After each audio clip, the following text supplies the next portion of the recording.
witching hour has arrived. You're all set. Thank you. Good evening, Finance Committee. Continuation of two other meetings, is April 29, 2015. First item, minutes from 4/22. Move to approve. Second. Any discussion? All in favor? Okay, first item on the budget, on the agenda is the tax collector. Tax collector came to us a couple of weeks ago with our budget, and there were some questions about what she was doing, why she was doing it, and I think we have an explanation tonight that will be satisfactory to most of us.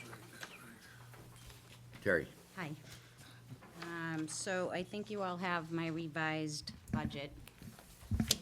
Paul passed out. I met with Chris a couple weeks ago, and we were going over all the figures, and I wasn't taking into account that the figure that Kelly and Ryan gave me for a price included all the supplies I normally pay for, so I didn't deduct them from my budget.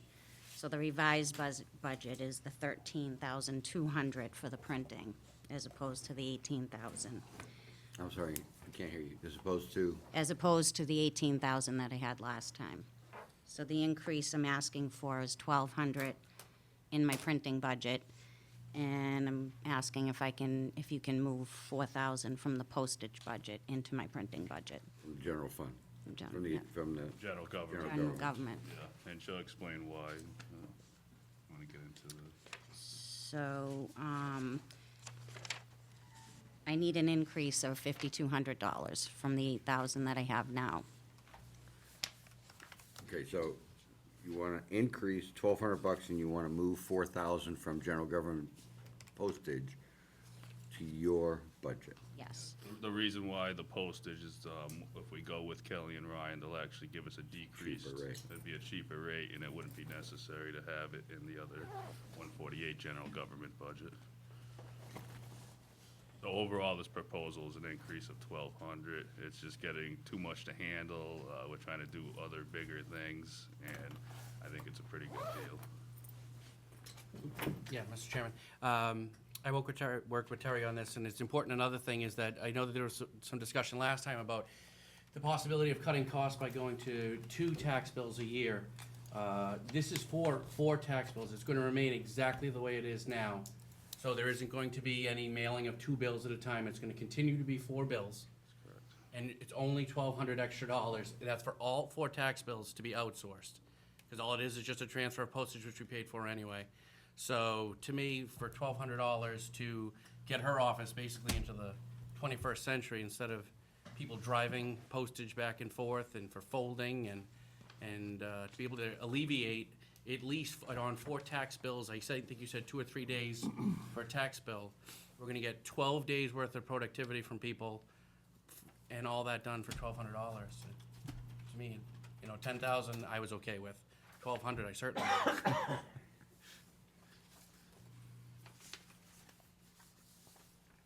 Any other discussion? Need a motion? Motion for favorable recommendation. Second. All in favor? Opposed? Thanks, Terry. Thank you. Thank you, Terry. Next on the agenda is the assessor. This was Article 41, and there was a question about the cost, I believe. Let me just pull up Article 41. That was the 10,000, was that the $10,000? Exemption. That was the $1,000, I'm sorry. It was the exemption for personal property, the first $1,000, personal property for businesses.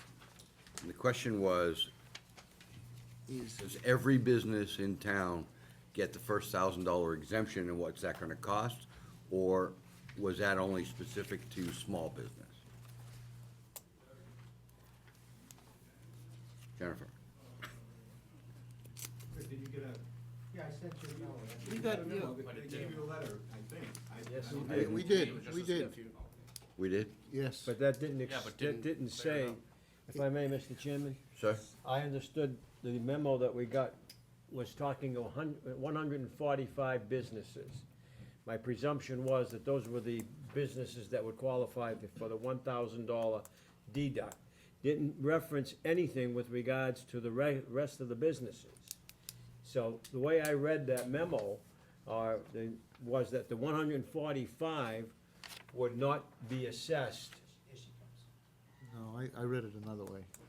I interpreted it another way. Oh, you're right on time. How you doing? There was I'm good, how are you? 145. Thank you. Okay, does everybody know the new assessor? That's the way I read it. Nobody. Jennifer, why don't you introduce yourself around? Hi, my name is Jennifer Sklar. I've been here since November. I replaced Priscilla. Happy to be here. Happy to meet all of you tonight. Everybody has their name in front of Yes, them. they do. So And I'll never remember them. never remember them, and there'll be a test at the end of the, Okay. at the end of the meeting. All right, we're discussing Article 41, which was the first $1,000 tax exemption on personal property for businesses. And the question that came up last week was, is this every business in town? Or is it certain businesses, and how do you determine? Right. What this statute would actually do is establish a minimum that would be taxable. So anybody that has a value over 1,000 receives no exemption. If their value is 2,000, they're taxed on 2,000. So it's only the parcels that would be 1,000 or less. There are 145 accounts. I'm sorry, excuse me, I have a really bad. Then why are you coughing? Because sometimes you have to cough, and that's the problem. Okay, so it's those that have property tax bills of less than $1,000. Value. Personal property. I'm sorry, valuation of personal property. Right. Right. Okay. Questions? Question. Yes, sir. So that I clearly understand what we're saying is that, and I do understand what you're saying, but we're going to run into someone with an $1,100 evaluation. They're gonna be taxed. Yep. Is it in any way discriminating against anyone where I'm a small business person, I get an exemption of my taxes, but you don't share in the same exemption benefit, which means there's $1,000 on which you are not gonna pay any tax? No, that's the law. The legislature set it up that way. That's where they drew the line, and it's not discriminatory. That's just the line. Mr. Chairman? Yes, sir. And I think there was some other additional information in your memo, the fact that it's X amount, it's $40 just to file to go after these people, and it just isn't worth it, so. Right. Based on that and based on what I've heard tonight, I make a motion for favorable recommendation on Article 41, Mr. Chairman. Second that. Any other discussion? Are we dancing here? All in favor? Thank you, Jennifer. Thank you very much. That was easy. Have a great night. You. All right, next on the agenda was Article 2 for the Personnel Board. I've had a discussion with the Personnel Board Chairman today, and I will read the email back and forth.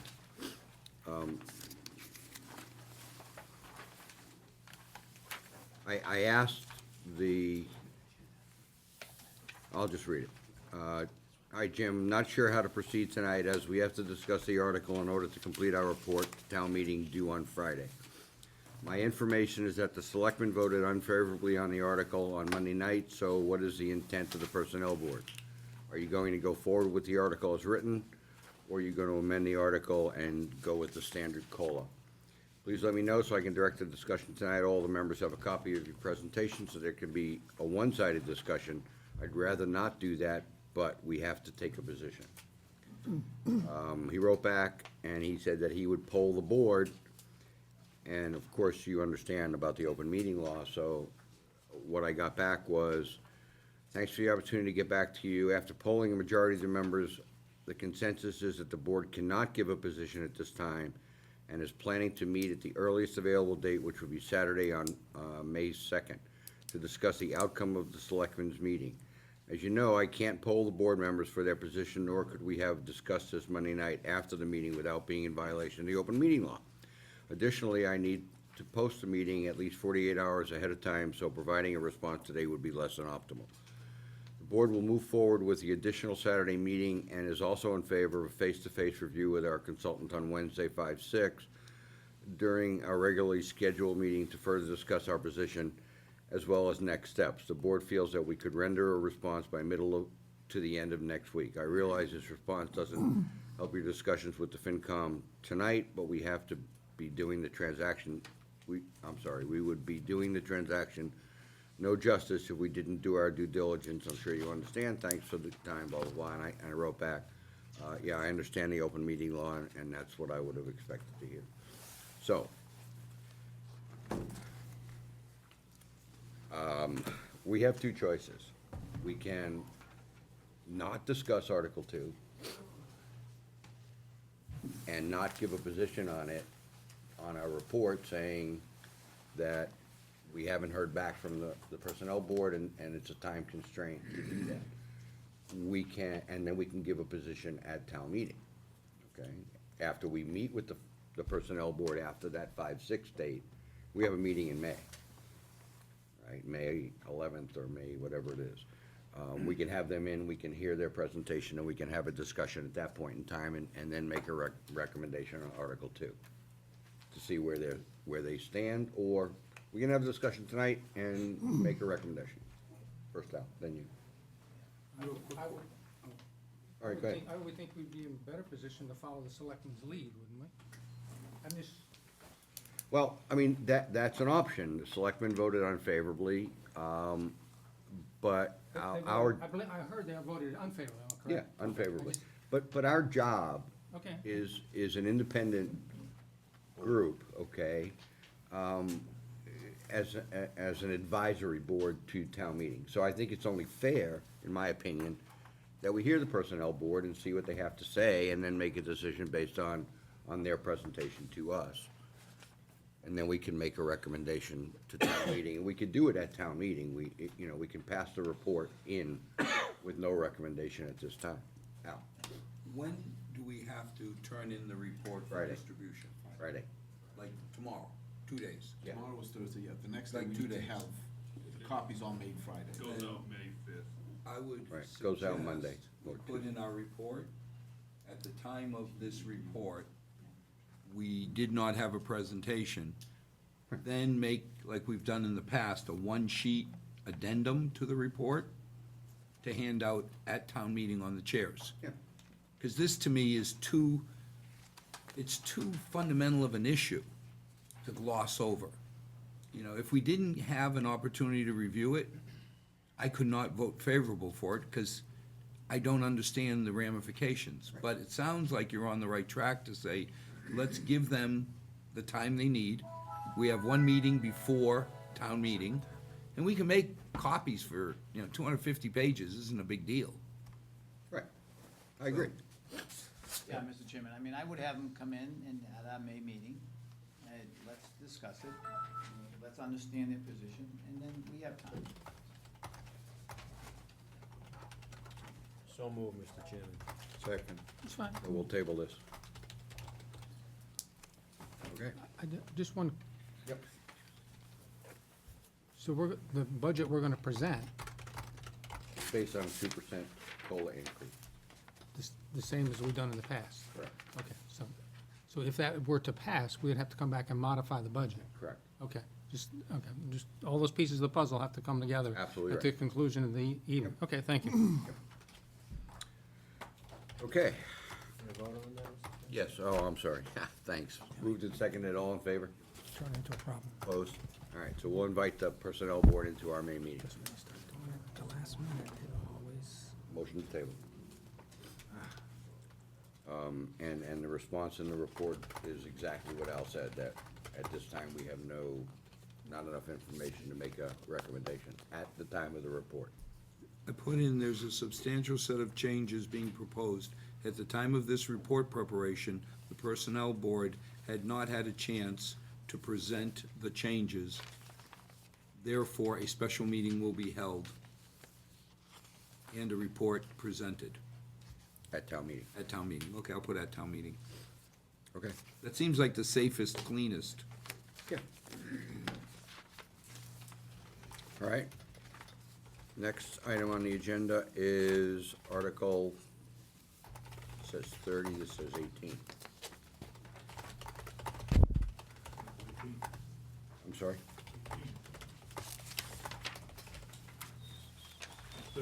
It's Article 30. Right? Yeah, it's Article 30. It's Capital Improvement Committee. I invited the chairman of the Capital Improvement Committee in. Not here. Russ? No, the note I got said 7:45, so we may come in for that time. All right, well, If not, I can discuss it at that time. what's the pleasure of the board? We can hang out and do other things. We said 7:45, I mean. Okay, well, That's when he but I expected to said to him come. it's probably gonna be earlier, because I didn't think personnel board was gonna show up, but that's fine. All right, we'll move along, we'll hold that. Article 4, budget. I believe that we've heard all the budgets but the school committee budget. All the budgets were accepted at this board over the last couple of meetings. The school subcommittee met with the school department probably 4 times over the last 4 weeks or so. And we've agreed to put in a budget of $42,600,000. The objective was $42,500. I'm sorry, $42,500,000. 42,000?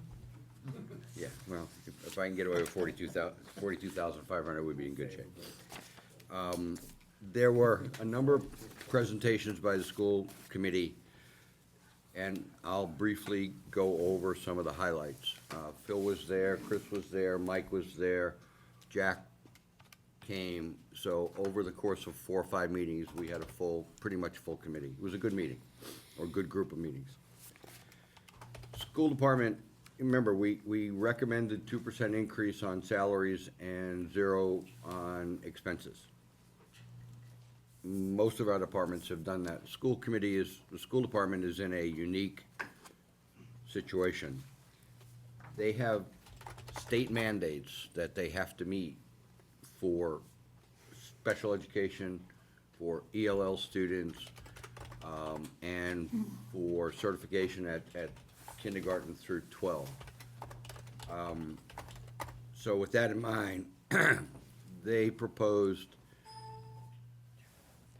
for ELL compliance and special education compliance, a total additional money of $300,000, rounding up. For physical education teachers at Memorial and math specialists and phys ed equipment and instructors at grade 3 Woodland and grade 4, total of $273,000. So they asked for an initiative adjustment of $569,530 above their 2015 budget. In addition to that, when the governor took office, in order to cut costs from the state end, he eliminated the kindergarten grant of $162,000 that the school was getting. And so they would like to have that money reimbursed to them by the town. There was a major discussion about how they budget and why they put a grant in the operational budget versus other grants that weren't put in the operational budget. And the subcommittee made a point that we don't budget grants in the operational budget. So we were not prepared to reimburse the school for that $162,000. Now, in the meantime, when the governor's budget went to the House Ways and Means Committee, they reinstituted that grant. So in theory, they may in fact get that grant, and I my information says that even if the governor vetoes that there's supposedly enough votes in the legislature to override that veto. But be that as it may, that grant is off the table from a budget point of view at this point in time. There was the utility increase that we all gave to all departments that had electricity of $160,000. The out-of-district tuition for special education was down $46,000. Transportation costs were up $29,000. I can give you this list, Al, you don't need time. Okay. And then other expenses that were contractual, not teacher contractual, what's the word I'm looking for? Contractual software and contractual hardware and contractual increases was $140,000, and then maintenance was another 16, which brought the budget to $42,778. They since have taken out $239,000. I'm sorry, the 239 came out, which brought the budget to 42,778, and the discussion last week was it needs to be 42.5, and to go find additional 278,000. And we agreed that 42.6 was a good number from our perspective and their perspective, and if they get that 162,000 back for the grant, it would be equal, or pretty close to equal. Now, the caveat to getting that grant back was that it would not go in the operational budget for next year. So they have to go find 162,000 in the budget and had to augment that 162. I thought we did a really good job. The full subcommittee was excellent. They worked very hard with the school committee, and the school committee worked hard as well. So I thought we came to a good point in time. So that's where we are in the school budget. Now, in conjunction with this, a couple of weeks ago, the lieutenant governor was in town with Senator Fatman, and we had a meeting with the school department to talk about ELL and the underfunded mandate. We get reimbursed 48 cents on a dollar for ELL students. And there's been legislation put forth by Representative Fernandez, signed with Senator Fatman, to come up with a way to augment that 48 cents to a higher number. And there's also a legislative committee that was put together to look at the Chapter 70 formula to make allowances for demographics and ELL, et cetera. That committee was supposed to report by the end of this month. I don't know where that is yet. Nor do I know where the legislative bill that's Representative Fernandez and Senator Fatman filed. But if that money, if any of those happen and that augments that ELL or Chapter 70 money with ELL money and/or that legislative effort, then that money should in fact go to the general fund if it does come back to the town. Because we've already given them the money for that. And I'll make that clear to the school department as well. So I think everybody is moving in the right direction. The state, the governor and the lieutenant governor is very cognizant of the issues that some of the towns have with demographics and ELL, and they are going to pursue trying to help, okay? Which is all I know about it at this point in time. So the state seems to be moving in the right direction. Albert? I don't want to interfere with this, but there's a couple parts here that have me nervous. You know, we talk about a 2% rise on salaries. This feels like, I think you said 3.5. It's about 3, 4, something. What ends up happening is you talk about 2% of shifts, and then you have these steps and lanes and chutes and ladders and all this stuff that people move up. To me, again, simple Portuguese math, If it was $1 last year, and it's 2% increase, it should be $1.02. I'm seeing $1.03.50. And I'm seeing the same thing on the fire department. Yep. I don't want to get in the middle of this, but I'll ask you to seriously consider putting together a group, a little subcommittee, to look at what we can afford going forward 2 years, 5 years, because the personnel board wants to raise the chutes and ladders and all the steps, and everybody moves up, and all this stuff happens. But at the end of the day, we talked about a 2%.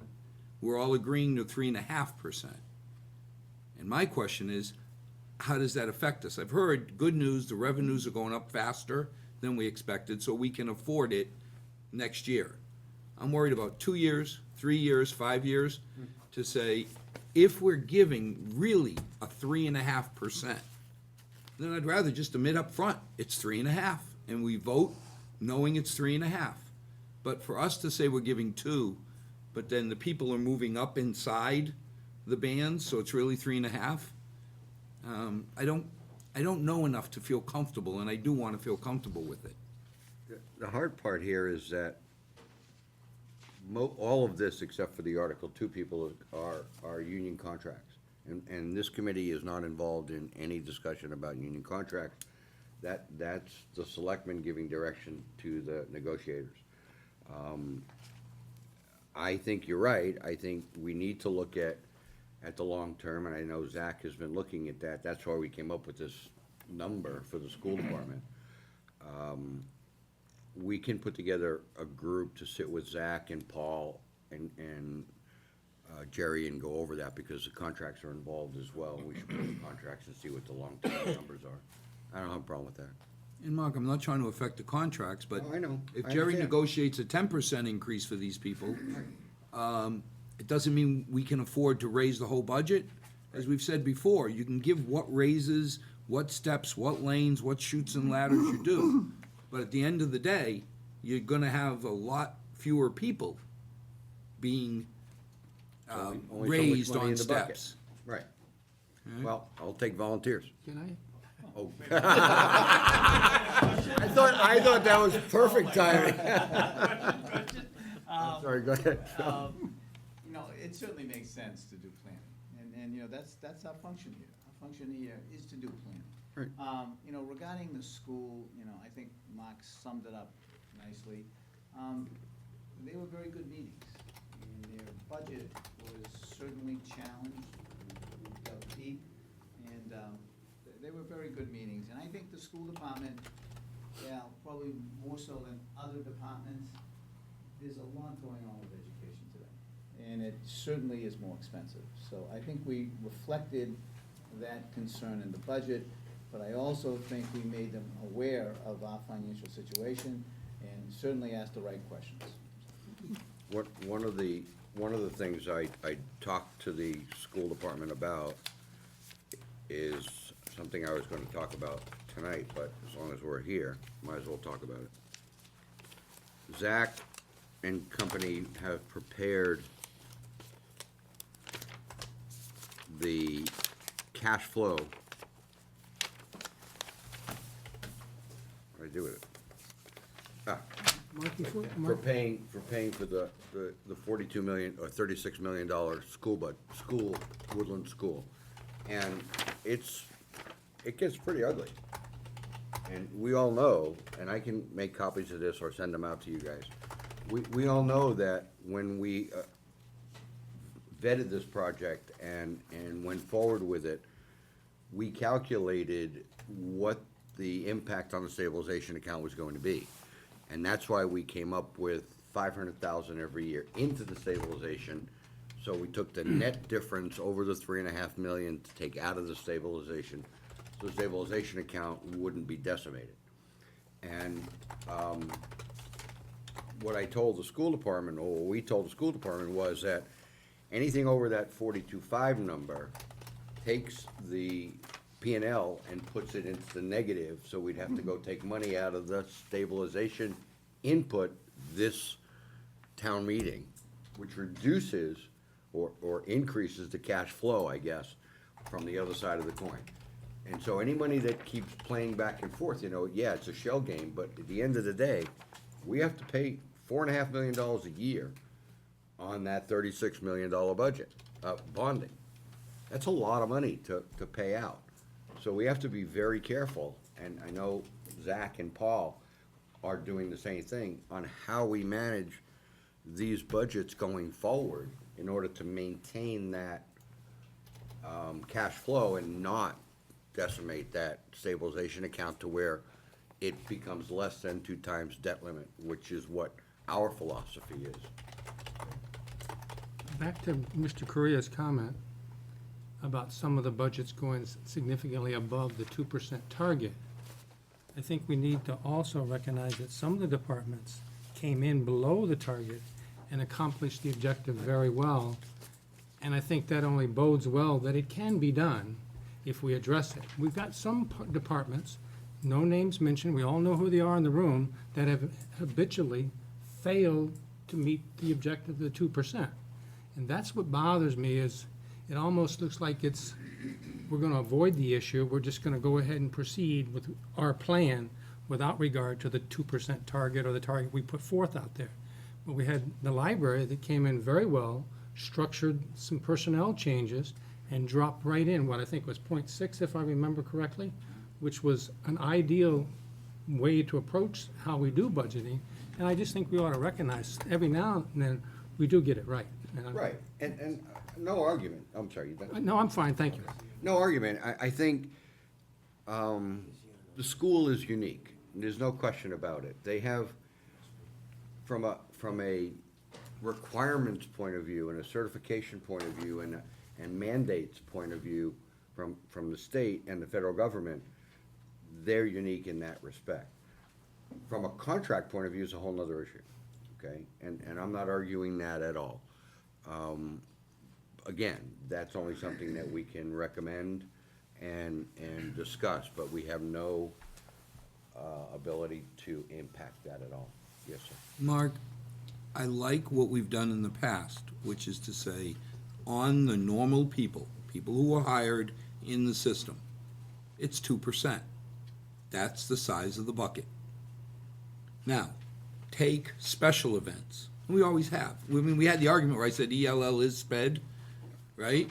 I mean, I was arguing for it because that to me is what you're saying. It's a special case. If something happens, like Scotty with the stormwater, we certainly couldn't hold against him that the new permit added $125,000 to his budget. I'm not arguing anything about special events. ELL, you get extra kids in, SPED needs it. What I'm saying is, we talk, the fire department has to go up, police has to go up. But if you touch it, you gotta take apart the dispatchers. Well, as a committee, we should be planning for that. Because the day those two lines cross, and we can't afford to do, as Jerry says, wink, wink, we said 2, but it's really 3.5. I don't want to be in a mad rush at that point to say, what do we do? I'm not advocating we cut anything. That's why I started saying I don't want to affect what the school committee, subcommittee did. I think it's great. But, you know me, I'm just old and I'm conservative. I like to plan. So if something happens, not as old as you, but if something happens. Wait, you're old and a Republican and like the plan, yeah, okay. If something happens, I'd like to be able to start now looking at our alternatives and vetting them just in case the day comes versus waiting till, it's upon us. Now what do we do? I think it's fine. I go back to, I'm looking for volunteers. I'll be more than happy to volunteer to do that. I really find that's a critical piece of what we're doing. And like to- What, can we do it at the exec committee? We've always talked You about the can do it, exec I don't committee. care, but I'll. No, but Jerry, I'm not saying exclude you or anybody. It doesn't matter, just- But We can talk about it. if you say the exec committee leads it, we've got a certain Chucky, who I won't name, who had a little bit to do with HR over his life. Well, it's not just that, it's understanding the numbers. So he could Chucky. kind of help us understand the Okay, numbers. We'll have an executive committee meeting and bring it up, and we'll get Zach in and Paul, and we'll have a big discussion on how we're gonna manage this and how we get together and go forward with it. I don't have a problem with that at all. Unless the committee thinks I'm being too, No, No, you're right. I don't know. We're- No question. I That's mean, our I know job. Zach's been doing it. That's why we came up with that number to present to the school committee. This was the max we can deal with, and, you know, that's it. All right, so what I need is a motion for the school committee budget. So moved. Second. Any other discussion? All- you One have quick more? nitpick. Wait a minute, go ahead. The money that we said we were giving to cemetery, taking out of parks, Let's finish isn't that this. budget? No, no, this is school committee Oh, budget. just school, I'm sorry. All in favor? Opposed? Okay. Now, let's talk about the cemetery budget that increased, okay? Do we have to? We had that last week, and of course, I don't have it, so, somebody has it.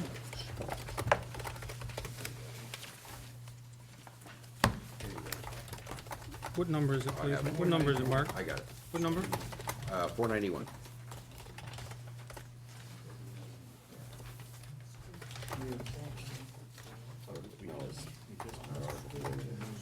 We didn't do our. Okay, so this is an updated budget as of 4/22 for the Purchase Street Cemetery added to the Vernon Grove. Total budget 125,937. That's what Jamie presented last week. Excuse me, you have something different. Nope. That's what I have, right? Department 491, I got 113. No, it's not in the budget book. It was the presentation No, it last. was the extra, it was the supplement. It was a handout last week at the meeting. All right, so there was an increase of 12K, I believe. Something like that. The question that came up was, there was money put in the Parks Department a long time ago of about $5,000 to maintain that cemetery. Cut the grass, rake the leaves, that kind of stuff, and it was a labor cost, basically, there was no material cost. The question was, did that come out of the Parks Department budget and go into this budget to offset the increase here? That money was already allocated. Didn't come out. I don't have I it. don't think there was any communication. I don't have it. like, regarding, so, no, I have. I sent them an email, I'll follow up on it. So,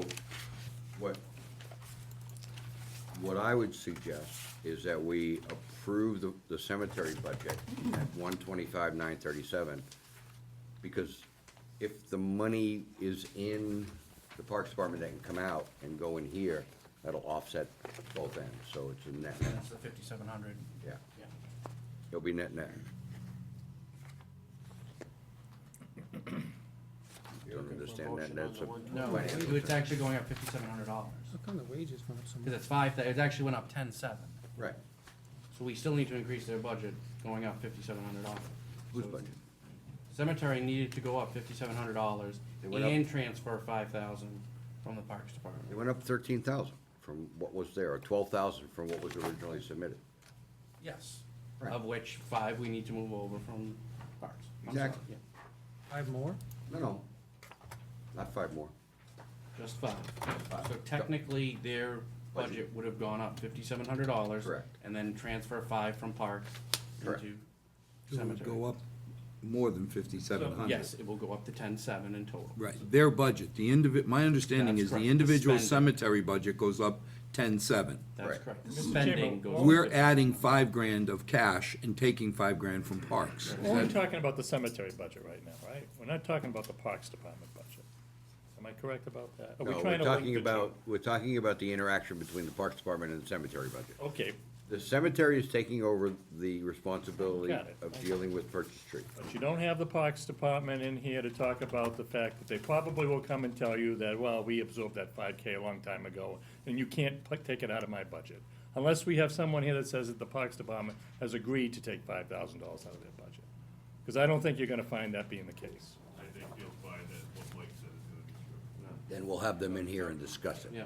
So why don't we just vote on the cemetery budget? Which is what I said. And not even concern ourselves about whether 5K is coming out of some mythical Parks Department budget. Mythical Parks Department. Why is it mythical? I don't think, 14% that was increase in not a salary? good phraseology. A mythical 5K out of the Parks There you Department. go. Okay. Yeah, and that's what I said, we'll vote on 125,000, we'll deal with the Parks Department transfer later. One way, it's a non-increase in anybody's budget. Move Go ahead. favorable on the 125, Mr. Chairman. How would it be? Any other discussion? That's it? Yeah, Paul. thank you. Yeah, just to clarify the point, you're not gonna be transferring anything out of the Parks Department budget. You're gonna be cutting your budget to 5,000, because the budget that's been proposed for the Yes. cemetery Right. has the 125. So Right. not that anybody thinks it's 125 and you're transferring that into there. No. We understood that. This is not any additional funding. We understood that. Yeah, but there's people watching. Oh, so they actually increased the workload, that's good. Okay. That's fine. Any other discussion Okay, about excuse me. the cemetery budget? All in favor? So where does that leave us? It leaves us done and done, I think. So do we have an Article 4 approval vote? Wait, what?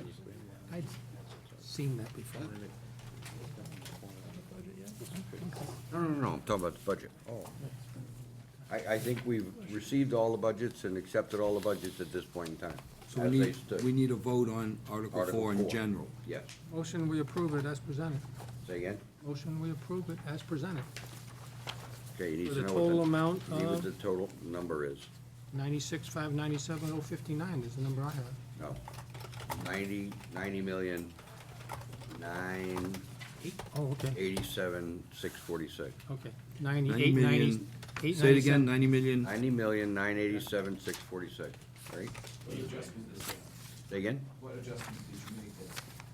On what? That's what it says on here. Yeah, I think you did too. It's 91, 530. You just transposed. You transferred 89 after the 90. 897, 646. That's what I said. Did I say 987? wait a minute, 9, read me each digit. Right here, Nine right zero here it is. 90, 897. 897, 646. Okay, just want to make sure. That's what I said. Just tried to put an extra 100,000 in the budget. Okay, so that's the budget as we agreed, we approved it, right? Yes, sir. Discussion that, when you're ready. Okay. Do you want to take a second before we do that? Second. Thank you, Mr. Chairman. One of the items we discussed at our Saturday morning meeting was a transfer of monies or an approval of monies for the IT department.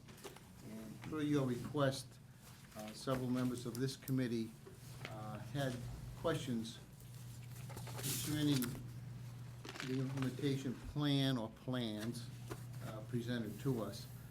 Those questions have been forwarded through Mr. Moran per your request, and I presume they've gone to you, Rick, Mr. Chairman. I was led to believe, and probably the fault is mine, that we had not placed that fiber loop that was discussed that Saturday morning. Some indication that I have is that piece of fiber optic cable that everyone had questions with has already been installed.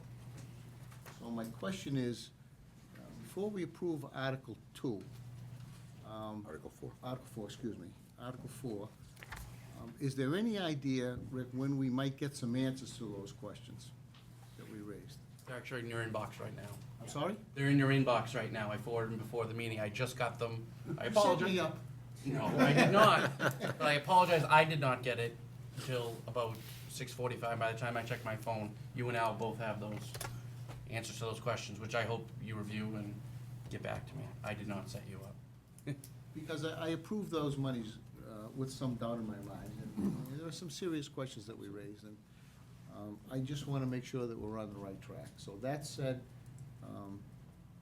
I'd like to get that on record, and apparently we are on record with this, so. That's fine. So be it. And I had that discussion with the school department the other night, and briefly, Yeah. to discuss how that was done and what was done and why it was done, so. Can I make one more point, Mr. Chairman, to answer your question, and hopefully this one answer will, besides the other answers, will alleviate. If the town gets involved whatsoever with the loop that the school has set up, it negates the E-rate. So that is, I understand that. to me, huge. So I just It want is. you to know that we would lose 60% of the school's money I if completely we understand did that. any other loop to any town building. How about the library? Library's part of the Yep, E-rate. that we could do. That you could do, yeah. Why would you do That something? Middle was school east? Why would you do something like that? No, just, What? Just to exclude the town, I just, I'm sorry. That's the state. I know. So the library, we absolutely could. You're absolutely right with that. And it's my understanding that if you did install a piece of hardware or software or a physical plant, that if you oversized it, for example, let's just suppose that the town hall, for discussion purposes, was in the same, on the same street as the memorial school. That if you oversize that physical plant to accommodate the town hall at the time, then only that portion would not be reimbursable at the E-rate, not the whole undertaking. I actually have an email from Paul that sent it to me that he spoke directly with Comcast, and if any part of a town building touches that loop, it negates it. Now, the question about middle school east is that the pricing of the $1,400 per month for each of the locations, it's a 3-year contract. So at this point in time, to make a 3-year commitment to connect to middle school east, when at this point in time, we don't know what we're gonna do with that building, we all agree probably, but I'm not of the mindset that I'd like to commit $1,400 per month for 3 years to a building that we may not own in a year. So that was why the school department made the choice to not do that, because of the 3-year minimum commitment. But getting back to the efficiencies and the economics of doing the total job initially, even though if we touch the town building, so to speak, it eliminated our opportunities for the E-rate. I'm convinced, that being the case, I'll accept that there could have been other plans to allow work operations to be done while workers were on site to accommodate future expansion. And what I mean by that is this, Chris, and I don't want to debate the thing with you. I It's think not every fair. question you ask is a fantastic question, by the way. It's not fair to debate it with you. Yep. Nor at this meeting, but. Not at this meeting. So with that said, Mr. Chairman, I will read the comments, but understand that we're leery at this point. I'll speak for myself, not we. I am leery. And I accept that, Bob, and I think that all of us are somewhat apprehensive about how we're moving forward on this, and it's gonna take a lot more work. I think that's true on both sides of the E-rate buildings, if you will. Fair enough. So, we need to proceed in a logical progression, and we need consultants like you Absolutely. to sit in and partake in some of these discussions, because you're very knowledgeable when it I am comes to that. knowledgeable, thank you. But one would think that if you have someone on a committee doing work as either a consultant or a full-time employee, and they do not have the expertise to do the job, that they would go out and obtain that expertise on an interim basis. And your rate would be? Yes, I agree. Double his FinCom salary. Yeah. Twice the FinCom salary. Double it. Double it. I mean, I you agree. can't expect everyone to have every little bit of information to put together a complex plan like that. No. But in those cases where you do not have the expertise or the knowledge, you go out, and there are people that have it, you go out and you seek it. You do it right the first time. Do it right the first time. Bobby, the good Dr. Valani had suggested we set up a monthly meeting, so through you to Yep. Chris, let's pick a date and get it going, so that Rick has Chris. already said that, yeah. I mean, he said, let's do it. Yep. I think while he's offering, let's pick a date and not let months slide by. Yeah, you guys come up with a date, and I think you should invite Mr. DeVita, I would love to. and if he's not in Florida or Aruba or anywhere else his vacation homes are. You're on TV. I know. All right, we have a motion on the floor and seconded. Any other discussion? Article 4, all in favor? All opposed? Okay, we'll present hopefully a good presentation at town meeting to enlighten the town meeting members of where all this money is and where it's going to and where it's coming from. All right, I see that Mr. Johnson is here, so why don't we talk about Article 30? Everybody has a handout from last week. It said Article 18 on the top, but it's actually Article 30. Article 18 of the general bylaws. Oh, Article 18 is the general bylaw. Article 18 has been amended. Mr. Johnson?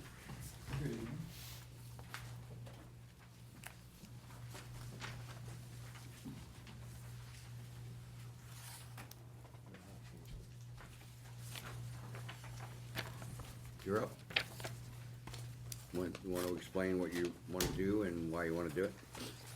Sure, okay. And what's different from before? So this is essentially the same project that was started when I became the chairman of the capital improvement committee.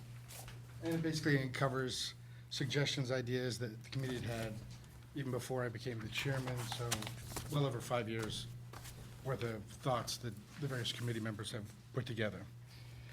Working with town council, town administrator, we hammered out some of the sticking points in the language from previous drafts. And so what you have before you tonight, what's in the warrant, is essentially the results of that consensus effort. There is only one typo I've noticed in the warrant. I pointed that out to the town council. It's a minor, missing. Why don't you just walk us through the changes that you're asking for? Well, last year, I believe, I sort of presented to you in backwards order because the more significant changes happened in the last section of our charter.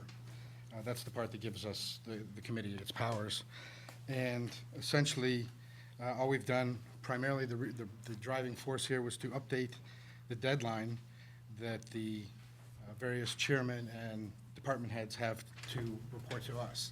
Previously, it had been set at January 1st to come up with their capital plans, any articles, the capital articles that we're going to bring forth in the entire calendar year. And as you all well know, most of that thinking doesn't really start to seriously gel until February timeframe.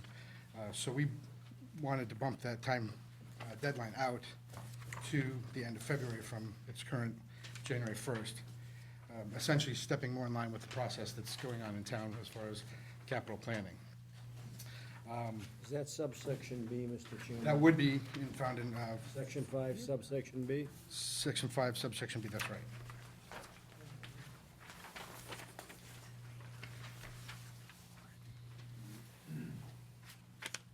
Now, also, there was in there language to spec out 10, 15, 20-year plans.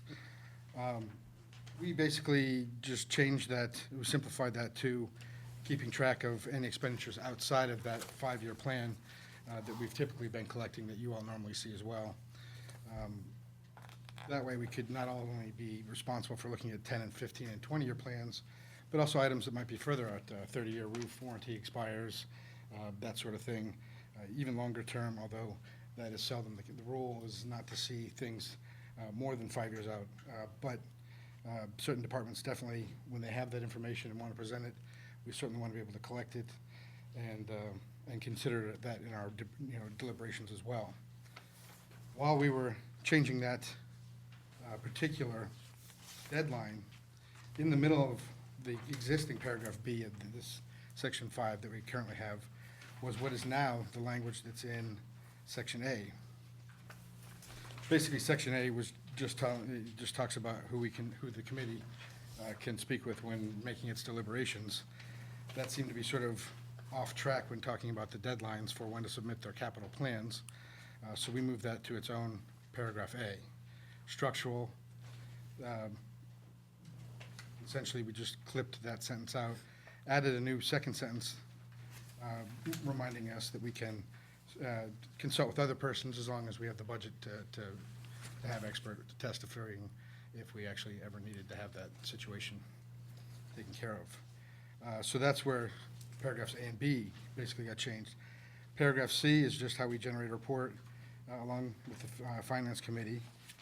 We did add a clause at the very last sentence of this, which just allows us, any of our members, to come to you guys.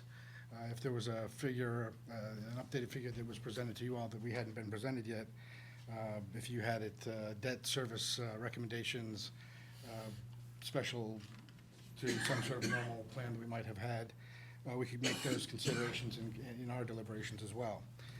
That was actually some of the language that town council helped us with to make sure there's no requirement. The FinCom isn't required to give us anything beyond what we've, excuse me, the relationship that we currently have. But if we had other questions about a particular budgetary item, a project that you had updated figures on, we could certainly come and get that information from you guys as well. Paragraph D, we only added a new second sentence. Since since capital articles presented to the town meeting have to be recommended by our committee, or at least presented in writing before us for that purpose, we wanted to make sure that the town moderator was given a status update before the town meeting actually began. So they could basically, the idea is to make sure the meetings run as smoothly as possible, give the moderator a heads up, this is the status as we know it before town meeting begins. And again, that's more just for planning and administrative details. Paragraph E is a significant deletion or change in one of our current requirements, has us generating a report. It doesn't really specify to whom the report is intended for. The deadline, there's no deadline or penalty, and to my knowledge, since this committee was changed from the Capital Planning Committee in 1995 to the present, it has never been able to be completed for one reason or another. I can't speak to before my committee had it, but to the best of my knowledge, it's never been completed. So we considered that and suggested, well, instead of giving us a task that nobody, apparently it's a report to nobody by no deadline with no penalty for not doing so, taking that sort of, there's like a page of what should be in this report and so forth. These are all demographic details that you can now find online. Department heads generally have all them as well. And so we actually then changed that while talking to the town planner, got some ideas on how to make sure that we consider the town's comprehensive plan. Just in comparison with whenever the capital projects are coming up, make sure that they're consistent or in line with what was previously, the capital plan for the town. Obviously, in this case, ours is getting a little bit old, and before that, it was even older, getting more venerable. But as I've pointed out in previous discussions, the ideas of most of it are going to be straightforward. There's always going to be a need to make sure the fire department has its most up-to-date trucks. Police department, has the most up-to-date hardware, et cetera. So the goals remain consistent, even if some of these reports do get a little bit dated. Some of the stuff that's in the current report actually came from the original and didn't actually need to be modified. So this is just an idea, a way to make sure that the committee is getting its guidance from plans previously set down by the town. Nothing new. It's kind of make sure that people don't wonder where we come up with some of the ideas we're coming up with, our ratings. This gives a grounding in previous documents, but it doesn't restrict us to this one document. Obviously, if the town had other plans, we'd love to see that stuff too. But this is to make sure we at least consider the one that's been published amongst our deliberations. Going backwards from that, it's kind of housekeeping, making sure Section 4 is now to unify one area where all definitions that were in the report, in this article. There were two definitions primary to our functioning. We just consolidated them into one section called definitions, sort of a housekeeping measure, nothing more than that. While doing that, we did make sure to unify our threshold for what is a capital improvement. Previously, we had two thresholds. You'll see that as Section 4, Paragraph A, or Definition A, subparagraphs 3 and 4. This language is almost identical to what's in our current bylaw, the only difference being the $26,000 threshold currently in the definition known as Subpart 4. Right now, it's $26,000. We just wanted to unify it so there's one threshold. Somebody comes up to us, my department's doing this kind of capital improvement. When do I report to you guys? We figure we can just say, hey, it's $20,000. Boom, it's the same number. Doesn't matter what it is. Same threshold. It also happens to be the number suggested by the state's manual on how to do a capital improvement planning. plus we adjusted for inflation since that was created in 97, rounded up to the nearest 10K, and we get the same number as well. So that seemed like a good number to unify around. Section 3, also, we sort of just reordered what was already in the current bylaw, changing nothing more than one of them used to have an and clause, and we made that two separate things. Again, this is more of a housekeeping measure while fixing deadlines and other things. We were afforded this opportunity to fix this as well, or address this. Section 2 was always information to the appointing authorities about how to get members on the committee. And of course, in this case, we've added a section that came from previously a different place in our current charter regarding how to replace vacancies, the exact language that is currently in effect right now. So again, it was kind of more restructuring. It seems a little, perhaps more, not the too forceful a word, more than just housekeeping. Beyond, like I said, the adjustment of the deadline that department heads and chairmen have when reporting to us, and removal of a report that's, to my knowledge, never been produced by any iteration of the Capital Improvement Committee. That being principally why this effort was undertaken, and now with the town, we've got some language that seems to pass muster. Sir? Greg, I am totally confused, because it seems like we're rearranging deck chairs on the Titanic. We're ignoring the fact that, I mean, I've only been here a dozen years. We've never gotten a report from the CIC that we could use. Doing all this rearranging, I don't know why we discuss that till we figure out. How do we get a report?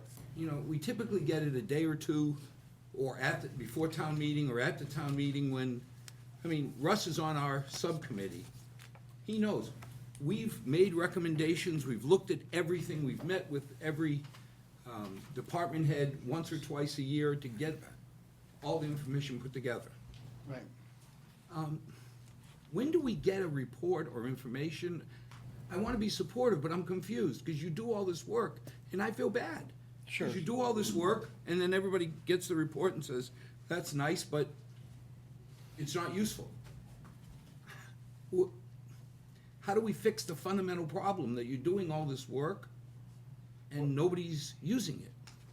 The report you're referring to is not the report that we're eliminating in Part E of the current bylaw tweaks. Again, I Just apologize. to help eliminate Sure. any possible confusion. No. That report is separate from what you're talking about. And again, I don't want to go to details. I just want to know fundamentally, how do we get any value out of the work you do? Because today, we got a town meeting coming up.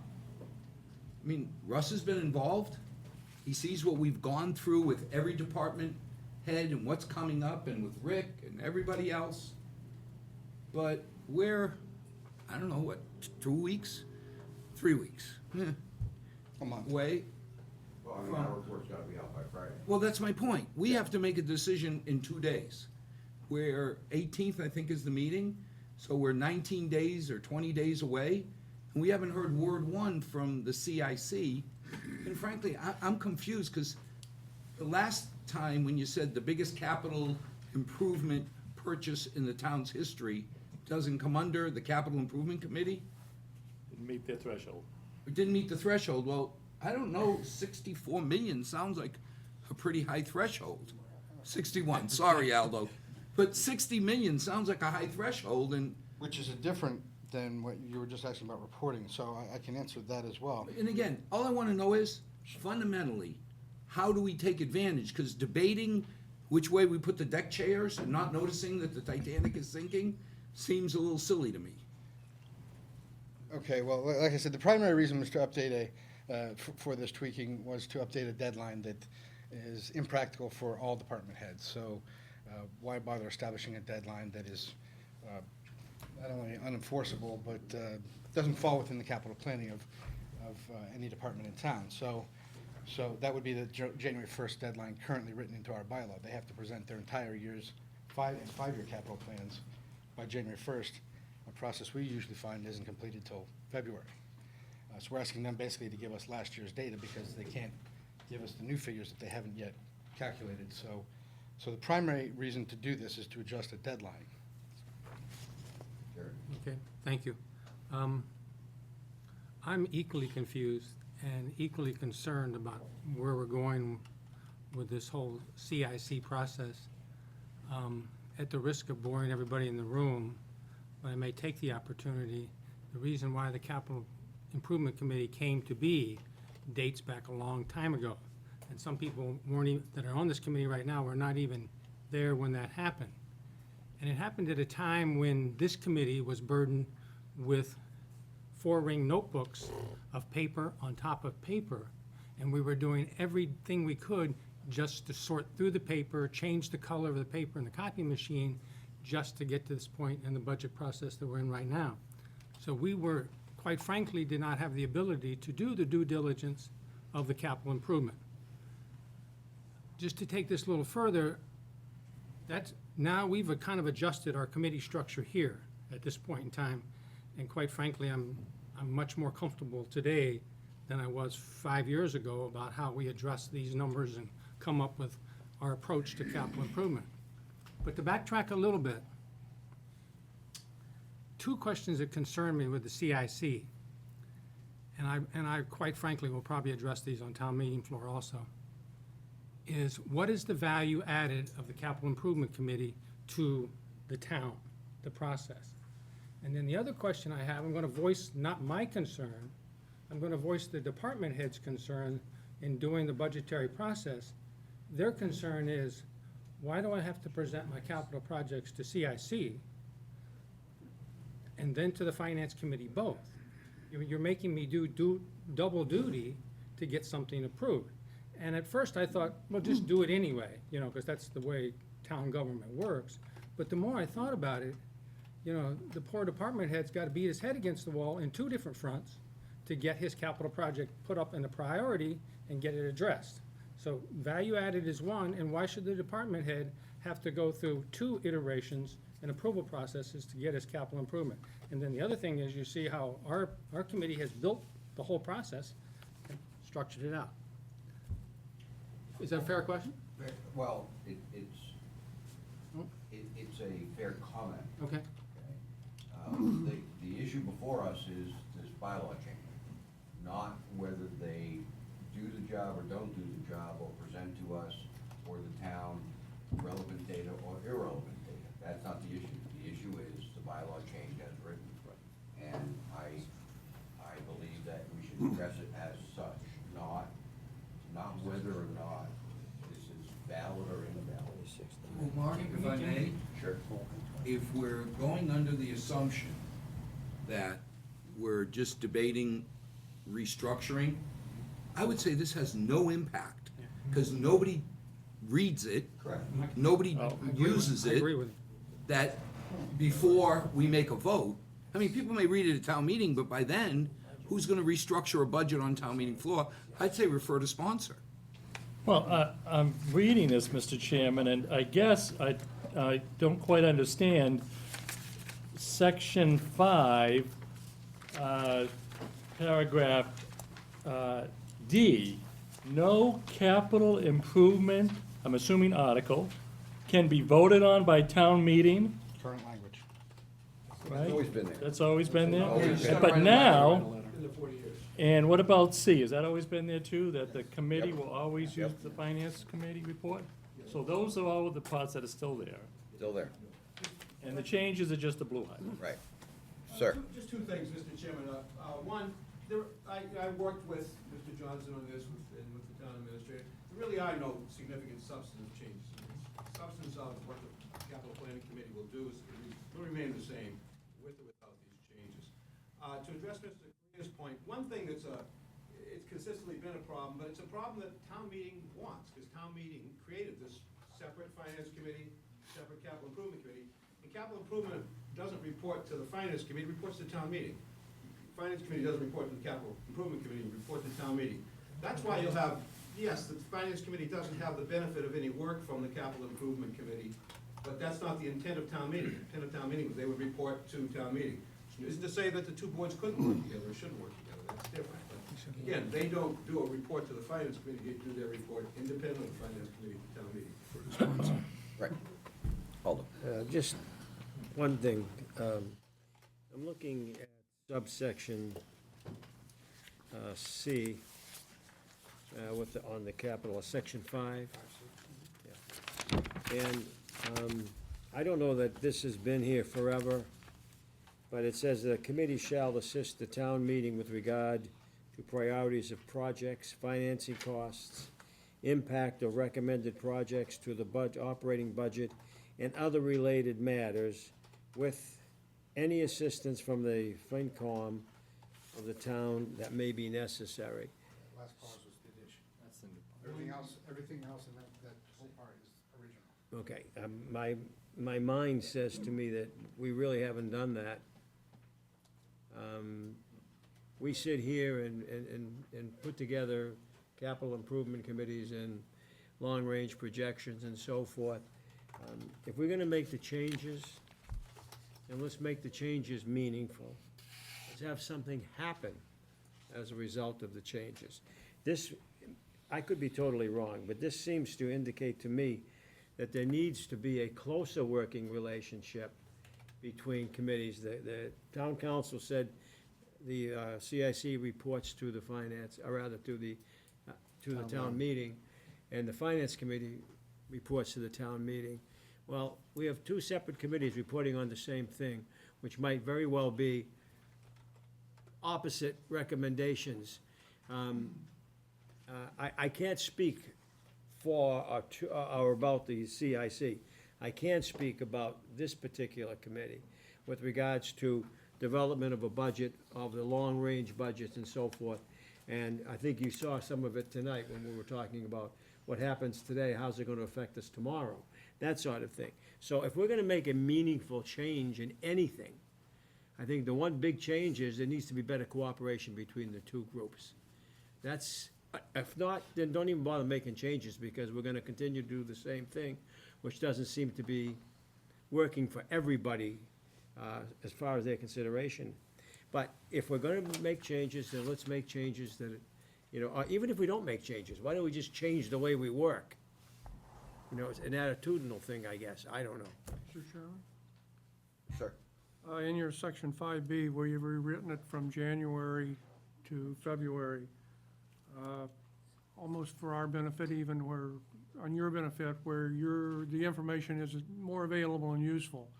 If you have that information to you by the end of February, how long do you see needing to manipulate that information before you could sit down with the FinCom, sort of further to what Aldo was saying?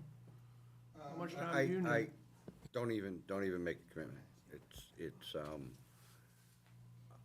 Mark, it seems, if I may, it seems like Jerry just clarified it. right, they're supposed This to, has nothing to do with us. It's an independent Correct. report that town meeting is sanctioned. Correct. So, over these years, where we thought that we should be working together. I agree. When we invited the CIC, Russ sits in on every one of our meetings. I think this is purely refer to sponsor. Absolutely. And now we understand that if they wanna work with us, great. If they want their information considered, Yep. when we make a recommendation to expend money, great. But if they wanna work totally independent, Great. just hand me a report out or something to the town meeting, then that, if I'm reading Jerry right, that's their right, and until town meeting changes it, we don't have to deal with it anymore. Correct. My only concern, Mr. Chair, I'm sorry, was that it looked like it was obligating the finance committee. I had been talking before. Oh, okay. It doesn't give you, So that was a very good point that we hashed out, because the previous draft did make it look perhaps like there was more of a bind than there wasn't for the FinCom. So this language was meant to, whenever we might have a Michael, did you question, have come something? here Yeah. and answer it, boop, boop, boop, everything's happening, informal.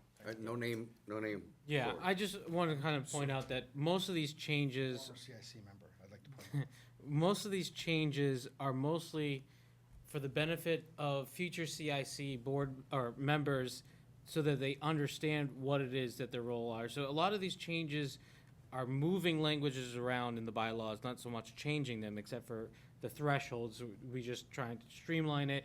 And, we're not necessarily trying to change the function of the CIC so much as clarify what their functions are.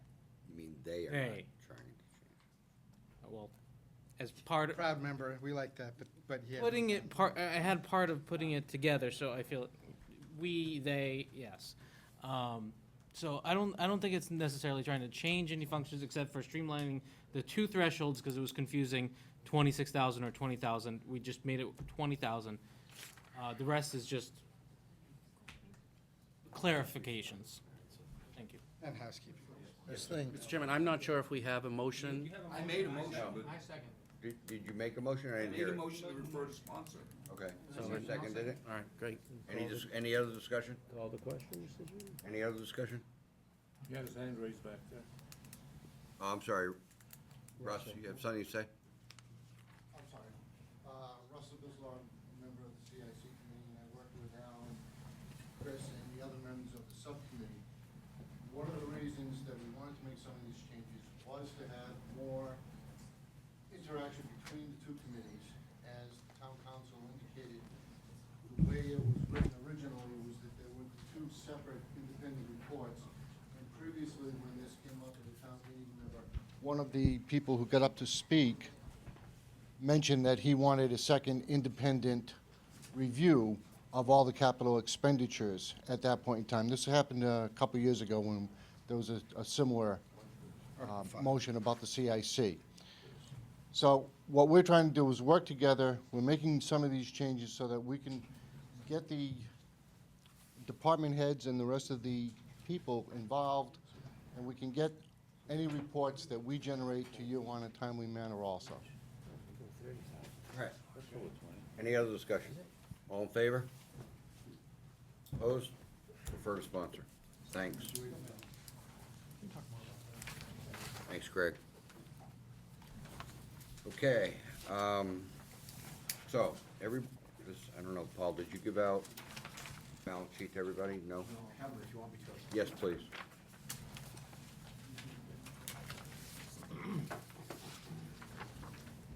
This is where we are on the balance sheet.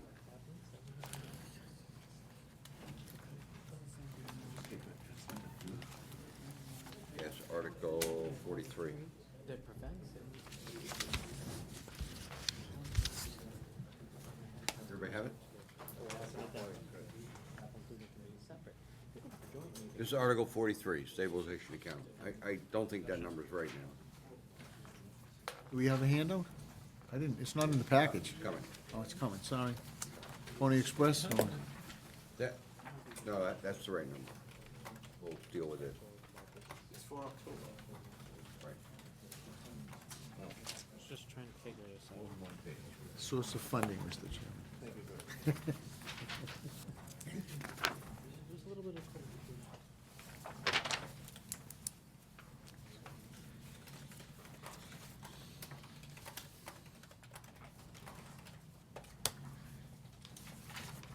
All right, so this is the 2016 budget that we just approved, 90,897,646 on the right.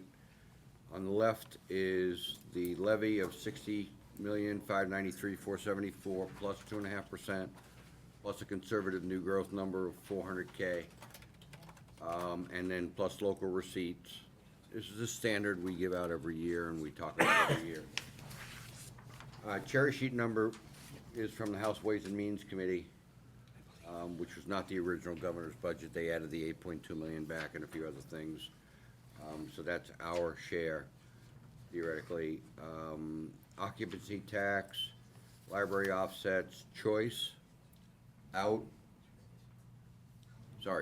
in of 438, 321, that goes to the school department. Sewer department is a, as we know, a enterprise fund, so there's no impact on the total. On the right-hand side, below the budget are other financing issues that we budget for. Stabilization in the fall, next fall, we're planning on putting in $1 million into stabilization. I believe that number won't happen, but that's the plan. The overlay account estimated is at 688,000. Choice out number is 1.2 million. And we've talked to the school about why there are 3 times as many kids choicing out as choicing in. and they agree they have to address that issue. We put $1 million in for capital projects and 1.8 million to the levy, which is what we did last year. So the total projected budget expenditures, if all this happens, is 96,597,059, and receipts 97,512,457, which gives us a $274,000 surplus. Mark, that's the, projected, the actual submitted is the 950 surplus, the one below. You keep putting things in parentheses and squares. See, there's the two So the columns. surplus submitted is 915 minus snow and ice of 820,000 for a total of 95,398. Positive. Right. That's about the tightest budget I think we've ever presented at town meeting in my lifetime here. Oh, I guess, okay. That includes 5.9% increase for retirement, 7.2% health insurance, 440,000 added for electricity increase.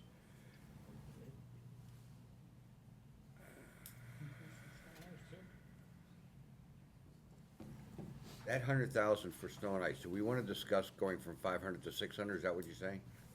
No, I said, that's good. It's currently in at 600 and the article for you is for Okay, we have to talk about that. Why? Well, we have to talk about that. Why do we put that in? And a 235,000 additional for the IT department. School, 46 million, 3.95% increase, and we talked about that at length. I think we should talk about that 600,000 for snow and ice at this point in time. Most of us that have been on this committee that used to do things in stone tablets know that originally that number was about 250,000.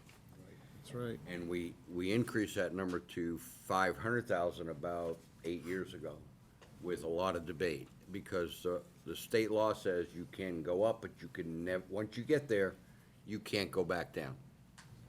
So, we made a decision that we would rather see the excess snow and ice budget covered out of free cash in the fall, and we thought we could pretty much cover it no matter what. Well, this year, we're over 820,000. We're over 2 times the 500,000 that we input. So the recommendation from town accountant is that we increase that number to 600,000 because the trend is increased expenses and a little bit more snow every year. So salt is higher, sand is higher, the cost of doing business is higher. And I said that we would bring it up for discussion, and I know this committee is not inclined to do that. Very good, Al. But Mark, But I fundamental think- question, what problem are we trying to fix? we're trying to fix the reduction of overage that we have to pay out of free cash in the fall. You're gonna pay me now or pay me later? That's how I Well, feel maybe too. I later. understand that, Paul. Yeah, I mean, I think a big part of this is, it's not paying it out of free cash, it's something that gets calculated onto the tax rate if there is a deficit. Raise and It's under raise and Correct. appropriate, so it's something that's getting added, to the raise and appropriate or other funds that are available.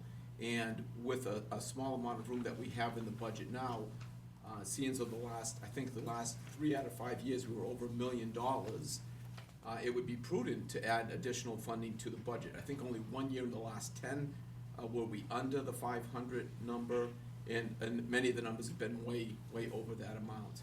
And so this is just something, so instead of having to make up, this is a significant deficit. If we weren't in a good cash position, you're putting yourself in a difficult spot in the fall when you have a lot of other things that have to be squared away.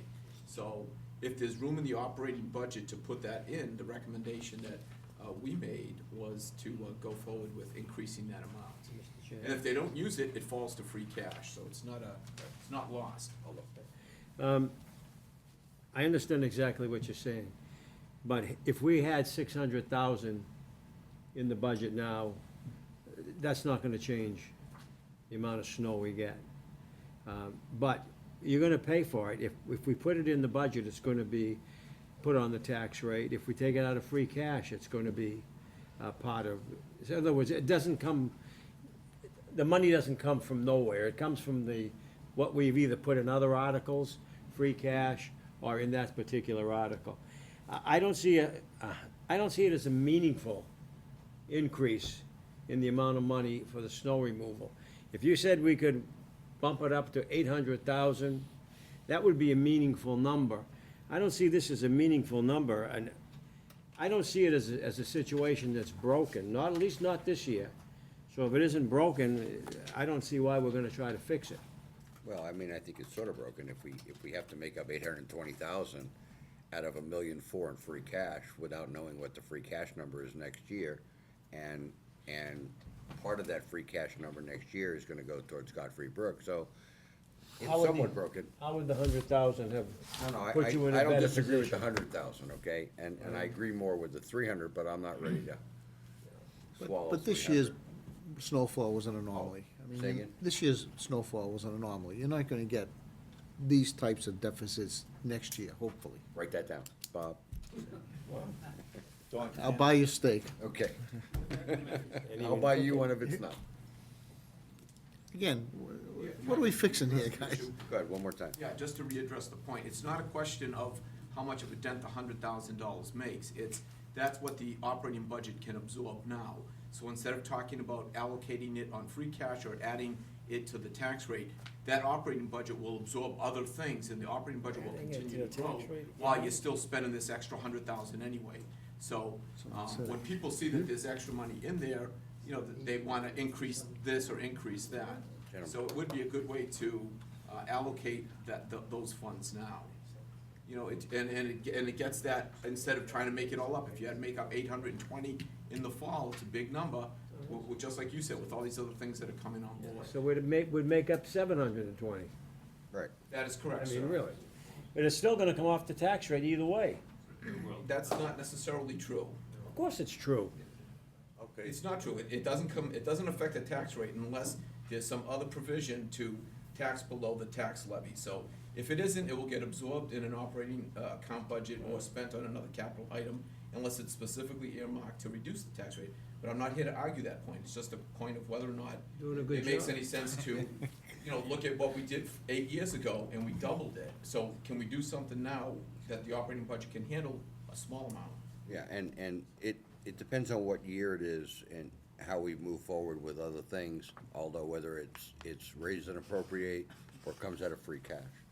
So, you know, we would rather not put it on the tax. It's coming out of one Yeah. pocket or the other. Well, yes and no, but I don't understand, if he's telling me that one time out of 10 we haven't spent, you went from 250 to 500 for a reason. Why'd you do it? Because you saw the trend. I think seeing 1 out of 10 is a trend, okay, that we do need to increase that. Whether we go to 600, 700, 800, that's, you know, an argument for a different day, but I think maybe we should do this, okay?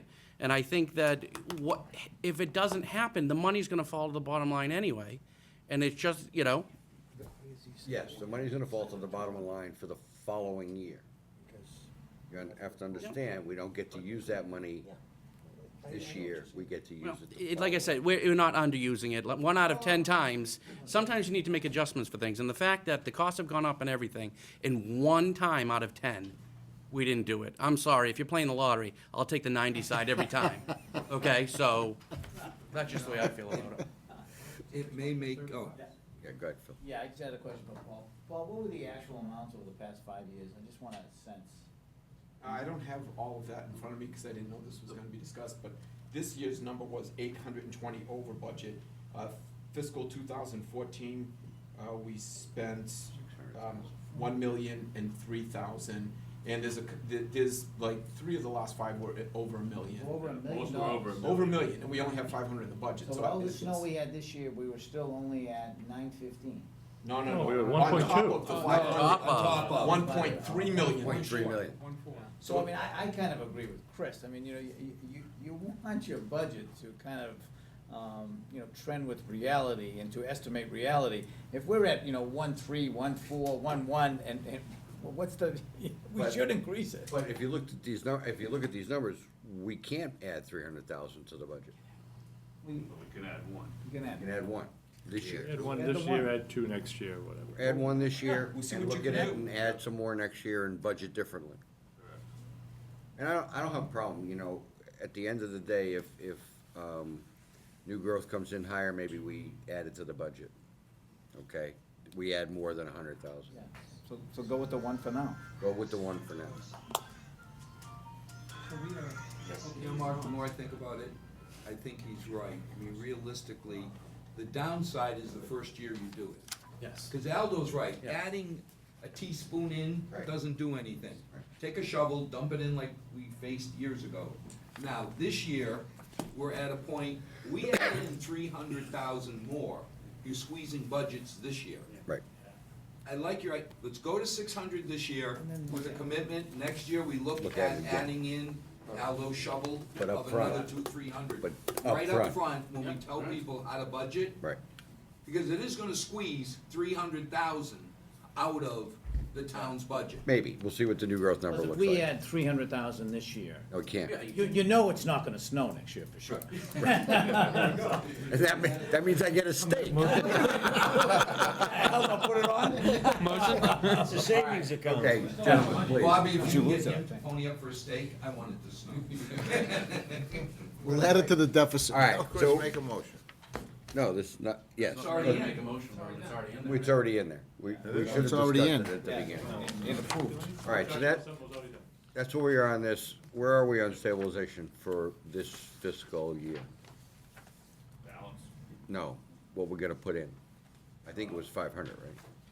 400. Yeah, as you indicated, we originally earmarked 500,000, if anyone was listening to the collective reading, as we talked at our last meeting last Friday, it might be wise at this point in time that we wait for the October meeting to contribute to stabilization, which I know is an existing article right now, so it might be smart to pass over. Pass it over. Just because we have Godfrey Brook coming online, Right. you know. Right. And, most of our free cash at this point will very much be eaten up for Godfrey Brook, so. Okay. When we get to October, we have a much better idea of what the actual numbers will be. We'll actually be able to, get remaining balances for Godfrey Brook, debt authorization, as well as, building youth center. And then at that point, we'll see what we have left to take care of, which should still be in pretty good shape, and potentially could even jump for some. Need a motion. Second? Any other discussion? All in favor? All in favor of passing over the Article 43, which is, We do it in the Pass fall. over it. we're passing it over now, we'll do it in the fall. We have to do it in the fall, we have to put in at least 500 in the fall in order to keep the existing cash flow rate. So, any others, all in favor? Thank you. All right, Article 44. Article 44, certain, this is transfers. Everybody has, You distribute them? yeah, it's in there. Everybody has a copy of the transfers. Where do I have that? Right here, pal. It was in the handout. That's, closeout article. Article 45? 44. No, I did not distribute that. No. Oh, that's I'm out. 45, okay. Article 44. It's in here someplace. It's not. It's not. No, I have it. That's why it's not in there. That's why it's not in there. I thought that we were gonna have copies, but I'll just read them. Which one? Article 44, transfers. I have copies, if you would. Oh, please. Enough? Yep. And I have the backup data as well for all the transfers. I have 44. We get those tablets, we don't have to have those. Please, please. 45 is already I just done. said that the I have budget's 45. No, we have it to discuss next. You have it in your packet. There you go. There you go. All right, so we'll let Zach walk us through Article 44 and the transfers. And again, I have backup data for all of them on reasons. All right, so these are the transfers between the lines. This is kind of my housekeeping items, one of my annual town meeting articles. So for some of the newer members, just for their benefit, when we vote Article 4, we vote personnel services and general expenses, and sometimes we actually do repair and maintenance, and those are restricted for that purpose only. And from my understanding, that was put in there some years past to make sure that departments were using that for repair and maintenance, and clearly it's been working very well if you see that we've been exceeding that budgeted amount and needing to square up a little bit further. So, if you'd like me to just go right through the list? Yeah, Mr. please. Chairman? Sure. All right, so I put these in order of department, so starting with Department 151, which is legal, seeking a transfer from Department 148, General Government Personal Services, in the amount of $650 to the Personal Services line item of the legal department, Department 151. This is the result of a mid-year contract negotiation by Town Council to include longevity as the Personnel Board had granted to every other Article 2 employee.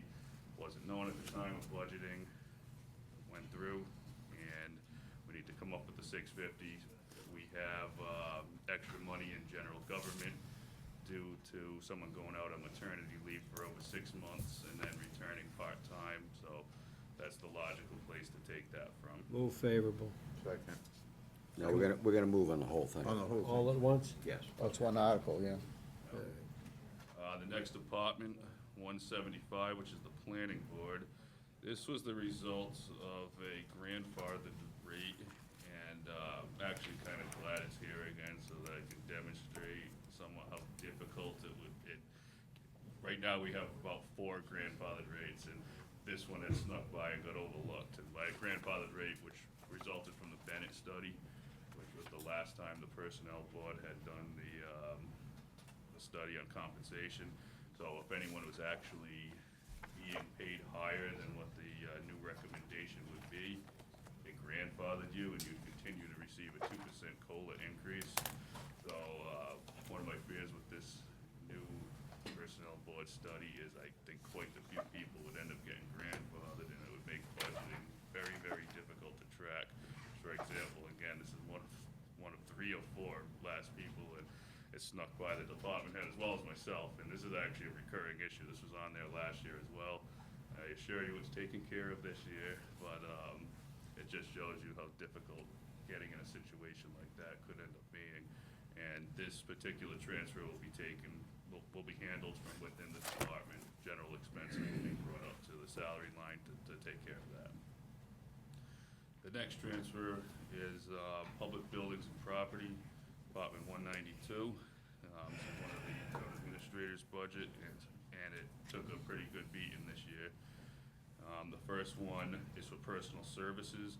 We had one of the custodians go out on long-term injury leave. He's one of the veterans that was able to accumulate around 135 days, so was out on surgery and is most likely going to continue to absorb most of the benefits of that sick time. So, and also in combination with this crazy snow year, there was quite a few overtime dollars that was spent out of this budget as well. Question, Mr. Chairman? Sir?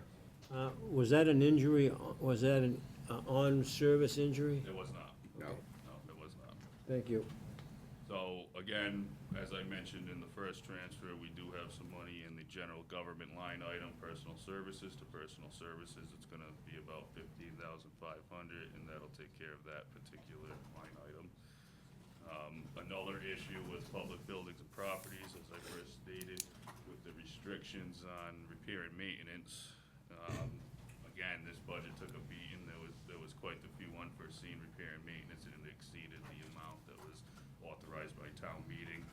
But we do have some money available in the other general expense line items, so that's just gonna drop into that repair and maintenance line item. That's also $15,500. Next is the fire. It's a similar situation. They have money available in general expenses. Their repair and maintenance line item will be exceeded by around $7,500. This is an old fleet, which a lot of repairs were unforeseen with different vehicles and whatnot. So Similar situation will be handled from within, just has to make that line item whole.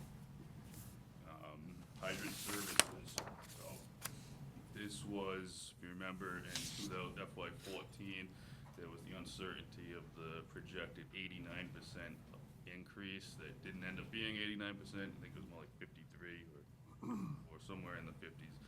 So it just made budgeting this particular budget department much more difficult. And Rick and I put this together, and we were trying to get as tight as possible. And the estimates we received, we went and multiplied by 4, and the second half ended up being slightly increased. So there's a $3,315 necessity to be squared up there. And we are recommending that come from general government's general expenses. There's money available there as well. The next is highway construction. This goes back to the same issue of repair and maintenance. They're doing the proper thing and using that budget properly, but again, it wasn't enough. There's also money available from within their general expenses to be squared up there as well. And that somewhat contributed to the crazy winter we've had and just the abuse of, you've heard the song and dance with the street sweepers and the leaf blowers and all that stuff. So that's just, again, the necessity to take care of that. So the final request here is from Parks. And this kind of is hand in hand with the hydrant services with the water increase. So at the time in FY '14, I believe Chris may be able to speak to this a little bit too, when the rate was unknown, it was decided by the subcommittee to kind of just let it play out and see where we go with it. And they just were not able to handle this increase this year. And luckily, they also have the money available from within budget in the personal services budget that they had 2 members retire, or not retire, but left employment and went elsewhere. And they did not fill the positions right away, so there's money available to take care of that within as well. And that's the total transfers Discussion, that we're seeking. Mr. Chairman, discussion? Oh, time, sir. Discussion, please. Just on the last one, Zach, you said the 12.9 was mainly the result of a water rate increase. Correct. Did we adjust the budget this year? We did. To compensate for that? We did. And it was almost exactly the same. Okay. The adjustment that we went with was 13,000, so it just shows you that that's pretty. Okay, I just want to make sure I made the adjustment. Thank you. We did. We didn't have enough in the budget. Nobody's gonna comment on any further on that? This is very good. What's your concern, Mr. Chairman? My concern is what this committee usually doesn't allow. Salary to expenses. Salary and expense.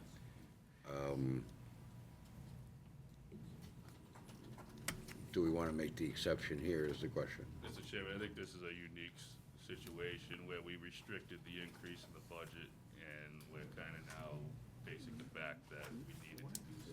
Surplus somewhere. This is the only way we can get it, though. Is it an alternative? I mean, if there's a surplus somewhere, why not? We always have issues going from personnel services to expenses. We never have issues going the other way, but What's the issue? If there's a surplus in the salaries It's better account? than going the other way. why is the surplus there is the question. Well, yes, ask the question, but, I believe you explained it very well. yeah. Yeah, no, I'm not arguing. I'm just saying that every time we have one of these, there's always a discussion. But Mark, Sir? normally we're seeing in personnel services over top of the expenses on the structure. This has been presented a little differently, and with a good explanation. No. That's what, I agree with you. We normally don't allow that, but. Right. That was the discussion. Okay. Whether it's available or not available. This committee needs to discuss that because that's been our policy going forward, and this will be different from our policy. And call it precedent, I don't know, but Mr. Chairman, to your point, I agree this should have been a town meeting article to supplement the budget. Right. I'm not sure they were educated to that level, and we're now faced in a position where we can take care of this, and I think that it's an appropriate exception. And to speak about the Parks Department, they are, even with the reason why the shortfall in salaries is they had a full-time position and one part-time position, both fall off of salaries. And they did not replace those with the knowledge of that $13,000 overage. So they actually didn't go ahead and hire and put an article on the warrant for the 13,000. They went ahead and said, listen, we won't add on the help in order to be able to have that money to pay up for this. So actually, I think the Parks Department actually, I think they did a good job of planning and used good judgment that it wouldn't cost us an extra 13, so.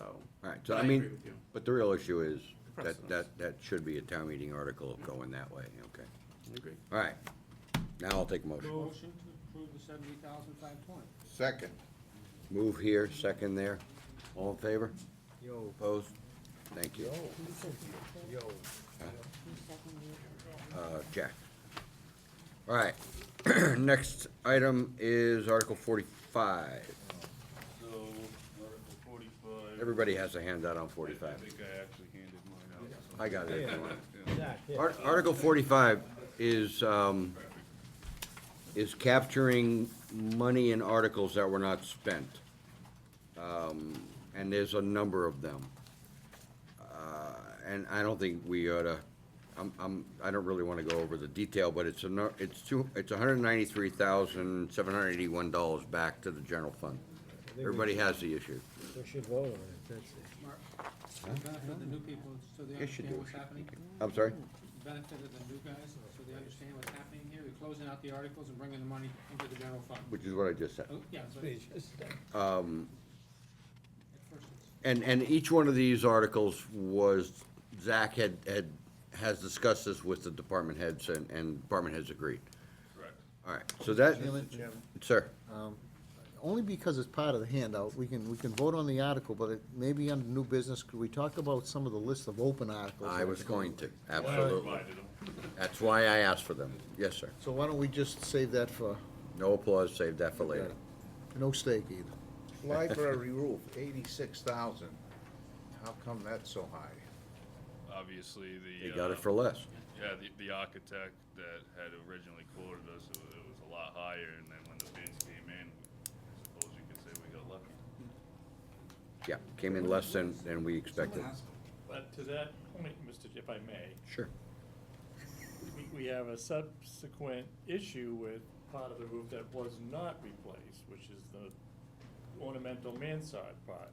So you talked to Sue about taking the money back? Correct, and I just received a quote from her this morning about repairing some damaged shingles, and to my understanding, to her agreement, I set aside that quote amount for her to take care of that, and that the remaining amount would, she very well understands what my intent would be. So the remaining amount's 86.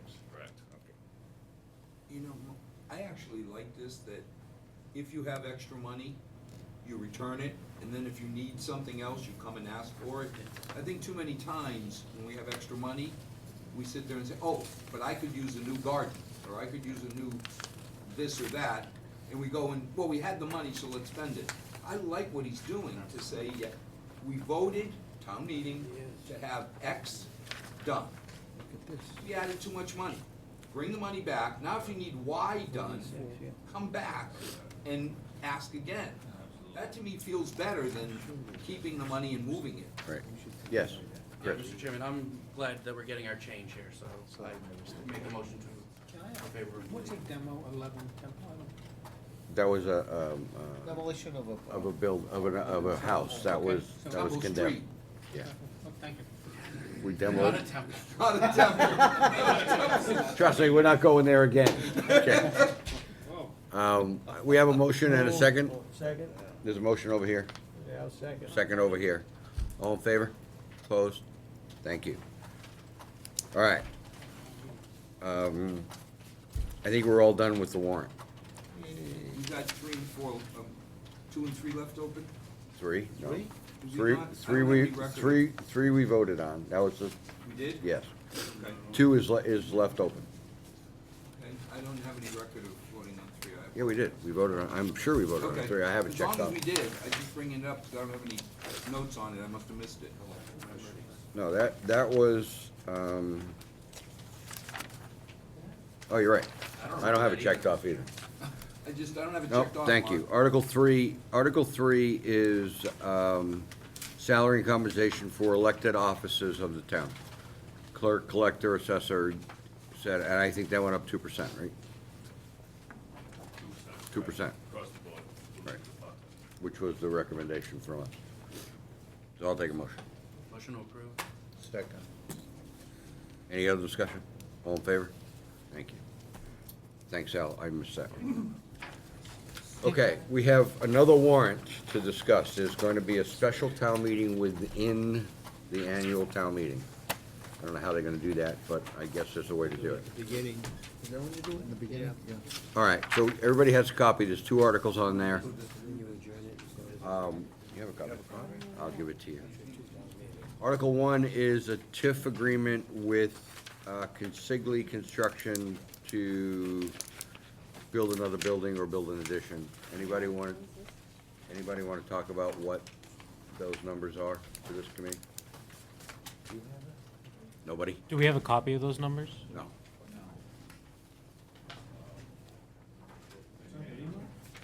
What are you I'm looking? talking to anybody that wants to discuss what the TIF agreement is. This agreement, they're gonna build an extension on their building. I think We that's all know. Worth some $5 million or so, 150 employees. 50 employees. 50 employees, well, it's close, around. We're shooting grenades. 150. Again, it's an extension in the building, the next lot, so this is a typical kind of TIF agreement we've done. I don't remember the numbers, the board negotiated it. That's so out to a I don't know. 63% tax over, 15-year term. About 660. I don't have the exact. So it's About about 660,000. 63% over 15 years or 15-year agreement, right? 15 years, correct, yeah. at 63% per year? Oh, you have it? Okay. Okay. 600 and something. Yes, please. Just briefly. Right here. What do we have to segment out of this? Just briefly, Paul. Yeah, as the, what the TIF agreement is allowing for is, right now, it's a parcel that has very low value. So they're gonna improve the land and put a building. I think the new market assessed value would be a little over $2.5 million. The amount of the TIF, which is the amount that would be exempt from the commercial tax rate in the first year, is 95%, and then it drops 5% a year. It goes 95, 90, 90, 80, 80, 70, 70, 70, 60, 50, 40, 30, 30, by year 15. Total dollars. Right. So it exempts those amounts. The full taxable value is approximately $68,085. So in the first year, the amount of tax the town would get would perhaps be $3,400. The second year, $6,800 for a couple years, $13,000 for a couple years, $20,000 for a few years, $27,000, $34,000, $40,000, $47,000, and then the TIF Why goes don't you just away. read the bottom number? The bottom number, in which column going which way, up, Total down? amount of money that's gonna be exempted from the taxes. The total amount over the 15-year period, that would be, the savings to the company would be $643,000. Thank you, that's the number that's, you know. Well, yeah, but the number, we also want to look at the amount that the town is getting too. What's that, about Right. 300? So over that period of time, the towns would be getting $377,000, and then that tax, that would increase the tax base, so that constantly the town would be getting, $68,000 annually, plus whatever, the valuations change or whatever else is added to that. Chairman, I suppose we could do something with this, but it was negotiated, the selectmen have vetted it along with town council. They approved it, it's their recommendation, so, I mean, if you're looking for a motion, we're gonna, or I would move that we move favorably on the article. Yeah, and just for conversation, the chairman of the selectmen has said it about 5 times at his last meeting, because I think it is an important idea that everyone should hear, and the public, and Brian made a very good point of saying it. This is a tax incentive, okay, and that's just not a tax break, and I think that's the exact wording Brian used, because it's important that everyone knows that we're not giving them a tax break. They wouldn't build this property without this incentive, and we would get nothing. So that's why it's very important that everyone recognizes that. Without going through the details, because I'm where Chris is, our selectmen negotiated it, I feel comfortable giving a TIF when somebody is adding permanently to the tax rolls. You know, it's not they're gonna get so many jobs and they can pick up and leave. If we give a TIF because you built a building and you get up and leave, like we have had, the building's still there. We will get taxes on this building ad infinitum, regardless of what happens to the company. Now, secondly, since it's consigli, who always, I mean, Anthony always seems to step up when the community needs him, makes me feel better that we're giving a little hand to one of our own. But more importantly, he's putting something on our tax roll that'll be there forever. Stable company. Yeah, I was gonna say the same thing as Al. I mean, Consigli's been a great employer for us. I think they're very invested in Milford, and I think we wanna say that, hey, you know, you've grown, you've hired people, you're gonna continue to do that, and we wanna reward that effort with this tax incentive. Yeah, I was just curious, is this an empty lot currently, or is this a building that they're knocking down, they're building a better one, or what exactly is the construction or improvement? It's the former ambulance building to the right of the Consigli headquarters, if you're facing it. They're gonna raise that and build a new one. Wait a minute. Bob. I- Bob. Sorry, go ahead, Bob. Jerry, if I Have your may, allotted time. Mr. Chairman, I recall that in past TIF agreements, there was language in there to the effect that they had to hire some, certain percentage of the employees from Milford. Is there any language to, Not a percentage, there's been a lot of, well, there was a number. there'll be language in that agreement, I haven't seen it yet, but it's in the draft along. Yeah, I was just curious, will there be language? The language that'll be in there will cause them to take do certain best efforts to hire local. I was just curious, okay. It'll be the strongest language you can have, the state has said no to these kind of percentages, they're mandatory requirements, but it'll be the strongest language that we're allowed to do. Thank you. Aldo. Mr. Chairman, I think one of the things my colleagues have said, you know, the right words, as it were, but this company's been here close to 100 years. This is the stability here. We've given TIFs to companies, and the day after the TIF ended, so didn't their association with the town of Milford. They've been here, so this is an investment, as the chairman indicated it would be. This is an investment in Milford's future. Need a motion? Move. Second. Any other discussion? All in favor? Opposed? All right, next article on the special town meeting warrant is to utilize unexpended balance of those funds transferred from the excess and sufficiency account under Article 18, annual town meeting, and any unexpended balance of those funds transferred from the excess and sufficiency account under Article 27 of the May 20th, 2013, and for the purpose of procuring consulting services, not consult services, consulting services to produce engineering drawings, plans, specifications, along with grant writing associated with FY16 state and federal grant applications, or take any other action thereof, thereto. This money is being transferred from the CDGB grants that are unexpended. It's like $37,000 or something like that. To be utilized this way. Any discussion? What is utilized this way mean? Well, read this thing.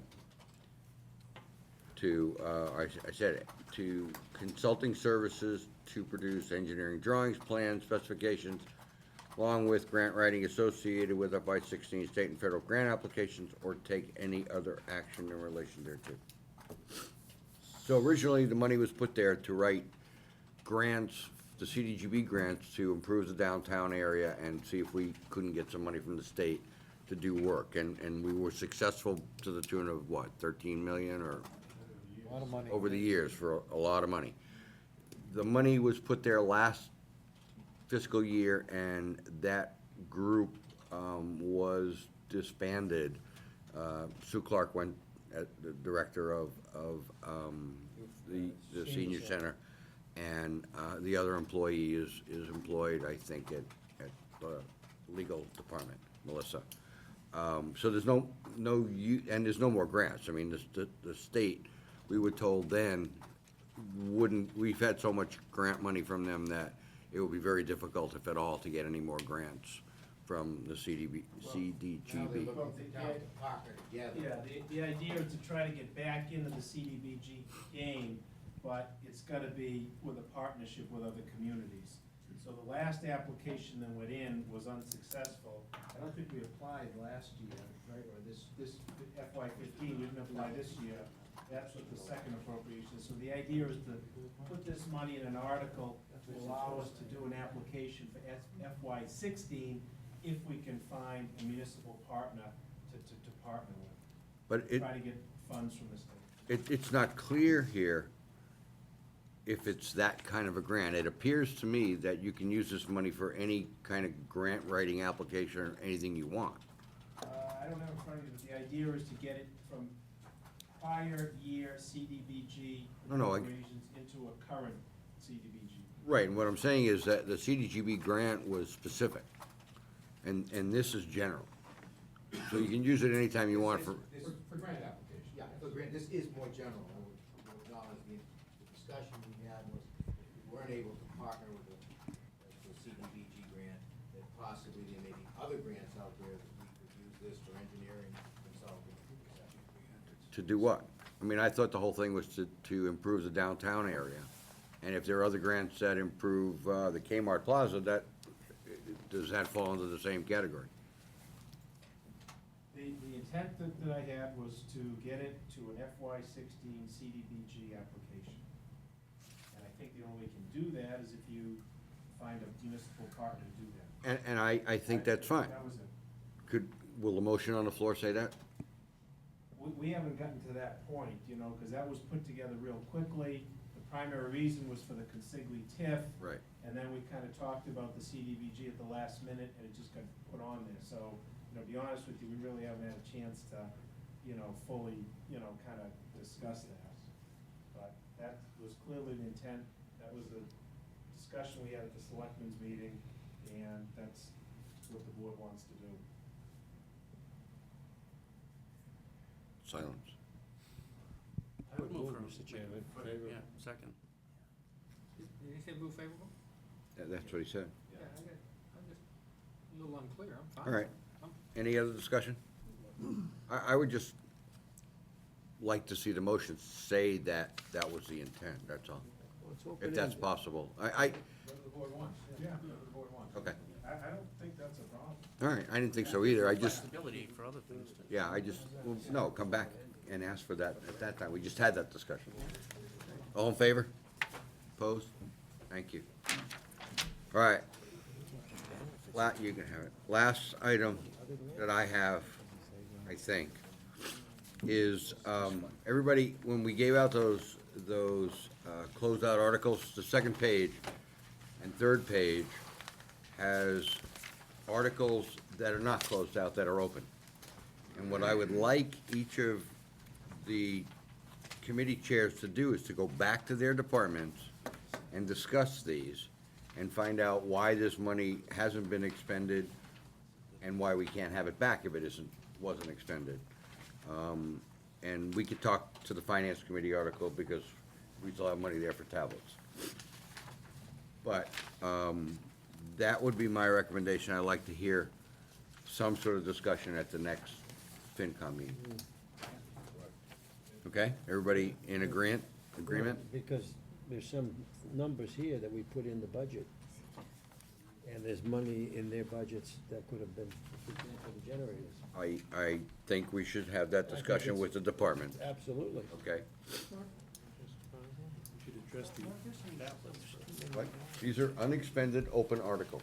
But some of them were just appropriated, you know. See, the CD. No, these are the ones we're transferring. That's what this Article 2 is for on the special town meeting. Then there's money in here for Godfrey Brook, $218,000 already. Separate Godfrey Brook Trust. That's not the same as what we're It's, doing no, now. it's different. Different, okay? Legitimate question, but it's We have an agreement? Absolutely. Yeah. Next meeting. We have a meeting scheduled for May 13th, which is before town meeting. A question, there is money for FY fifteen CDGB. No, that's the money that's being transferred in that article. Being transferred in that article, Yep. so the money is already there. Yep. And then they're adding money. There's two articles here for Okay. CDBG grant. Okay. Thank you. About 11,000 and one for about 25. Right, it's about 36,000. Okay. Problem is that date restricted, so that now have to move it. All right, so May 13th, I'd like to like to hear reports from the subcommittee chairs on each one of their open articles and why the money hasn't been expended, or why it has been expended, or what's left and why we can't have it back. You're gonna address that one article that was yours, right, Mr. I just did. I said, we have tablets, 12,000, and we don't have an IT way to hook them up yet. Aldo wants the And we'll keep that fireworks. 12,000. Where's the health insurance? I have